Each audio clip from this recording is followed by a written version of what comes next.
Hey guys, this is Val. So I'm gonna cover a little more detail about Lightroom Pro, and I'm gonna be using several videos here covering things inside Dash Studio and things inside Photoshop and also additional things inside the GIMP. And first of all, if you haven't watched the longer intro video, the one covering the main concepts, I want you to watch that first because it gives you the in-depth uh, also in-depth and overview at the same time. And now I'm just gonna fill in the blanks because there is a lot more we can cover that I didn't mention in that video. So first of all, I'm gonna be showing you some cool things that you can do. And for that matter, I'm gonna use a stonemason prop, one of my favorite of his long time ago that he released this, called The Ministry. All right, so back to our light preset, Dreamlight Iray Lightroom Pro. Load main render preset, and immediately we can now switch to Lightroom Pro camera. We can remove the other camera from the scene and switch to NVIDIA Iray Preview. Now here's the thing, upon loading it immediately, it's ready for render, so to speak. And as I covered, just a quick brief recap, you got adjust lights. That's the first kind of subfolder you're in here, and you got the sky, you got horizon blur. And really horizon blur, it's if you back the camera off to the bed, you see this line here. It's pretty kind of sharp as of now, right? And you can decide to, hey, I want this to be a little bit more blurry. All right, so you can blur that. Also you have horizon height, so you can move this horizon up and down. For instance, up. As you do that, lighting changes also, right?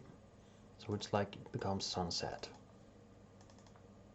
And you can also go minus, like ultra morning, okay? So all the way until it becomes almost invisible. There we go. You just also go back to the default setting. And so I just want to cover these really quick. Now, as far as sun goes, remember when I talked about that you have high, mid, low, and very low as basic height settings, and each one of them has 24 angles, all right?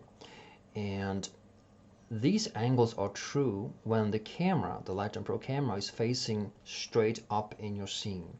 So for the sake of keeping things as simple as possible, you want to maintain Lightroom Pro camera aiming straight up in your scene. Now, in case that's not the case in your case, there are ways of achieving that by, for instance, if you have a camera and say you are, in that camera you have this particular framing. Now, it might not be a huge issue. You can still click on these icons and eventually you will hit the one that works for you, right? But let's say you want to really, after you have, initiated here your camera, and you want to really make this camera as if it was straight up in your scene, right? What you can do is really turn the prop and the camera around. So what you do there, this is kind of cool, you create a null object and call it center or rotation center. You parent the camera to it, and you parent the prop to it. Okay, so both the camera now and the prop are parented to rotation center. Now look what I'm doing here. I'm going to switch to top view, just going to show you what I'm doing here. This is really advanced stuff. So if you watch, in wireframe mode, just zoom out and click on the camera. You see the camera is located over here, and it's facing a little bit like maybe 45 degrees straight up, right here, right? Now, what you can do is you can click on the rotation center, the null object, and go to parameter tab and the Y rotational axis, and rotate it so that the camera, if you take a look at the camera now, it points almost straight up, right?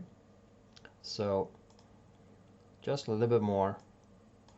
Let me do the rotation center. There we go. All right. So we haven't really, it's pretty much pointing straight up right now. Okay. We haven't changed the camera view. It's still exactly the same. All right.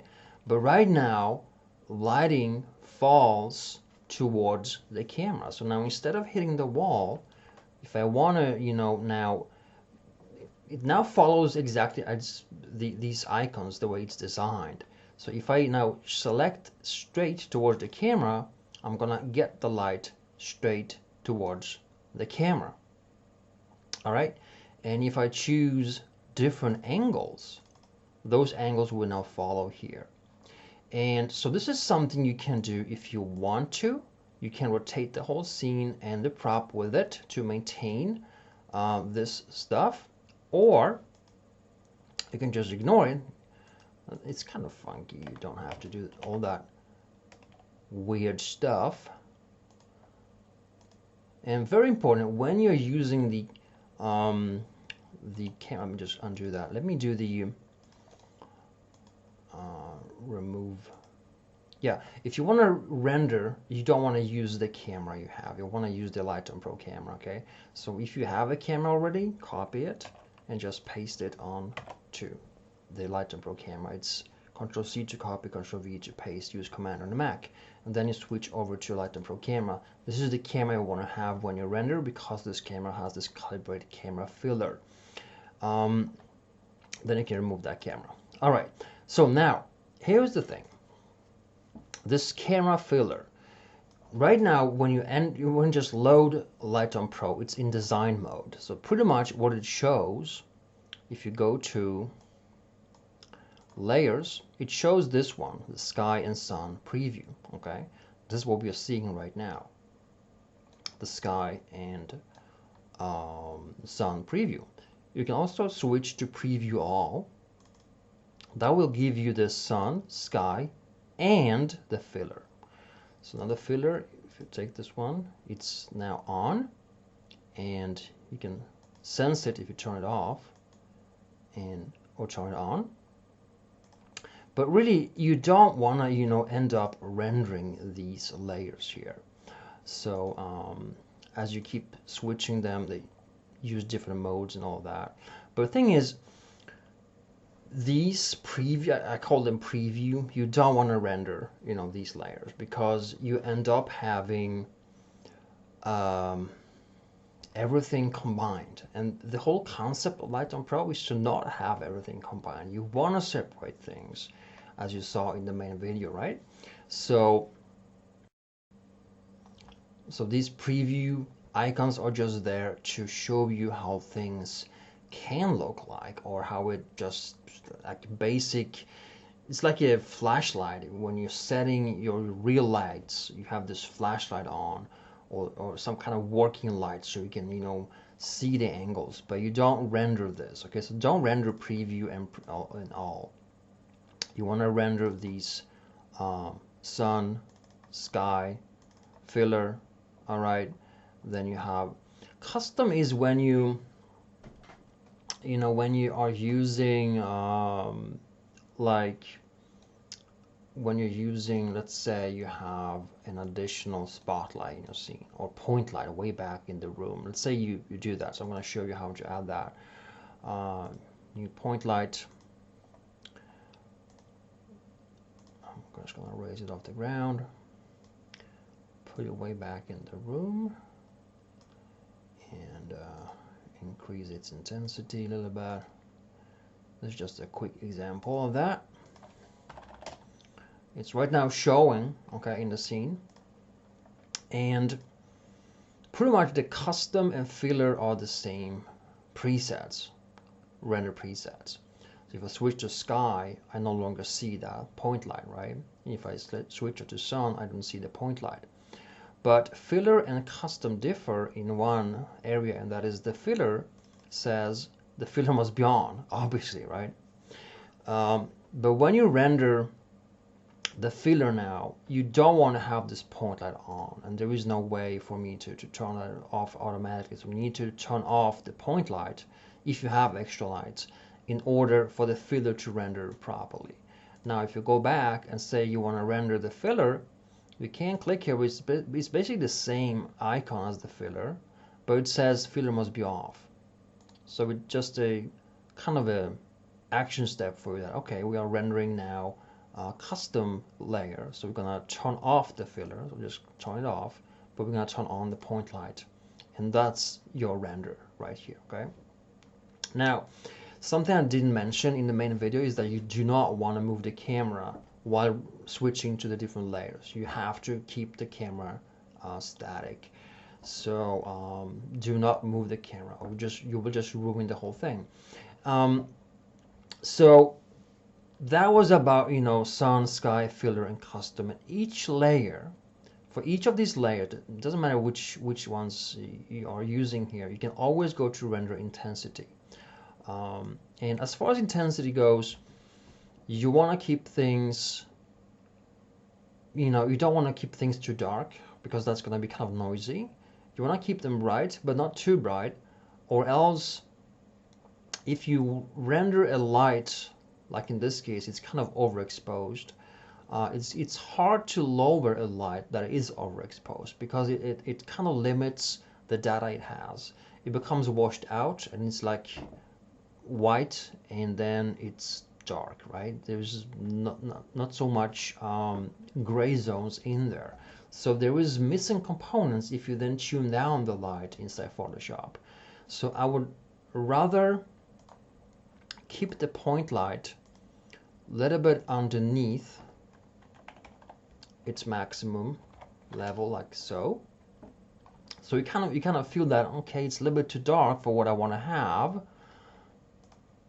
Maybe just do a little bit more, but don't do too much, because when you wash it out completely and then want to tune it down a little bit in Photoshop, it might look a little bit awkward. Having that said, it depends on what kind of area you're going to be using. In this case, when I turn it down, we limit how much we see of the entire scene, right? In this case, I would want to punch this, so I really sense the light engaging with the entire scene, because this is what this light does best, right? It kind of creates this cool tension in the entire scene.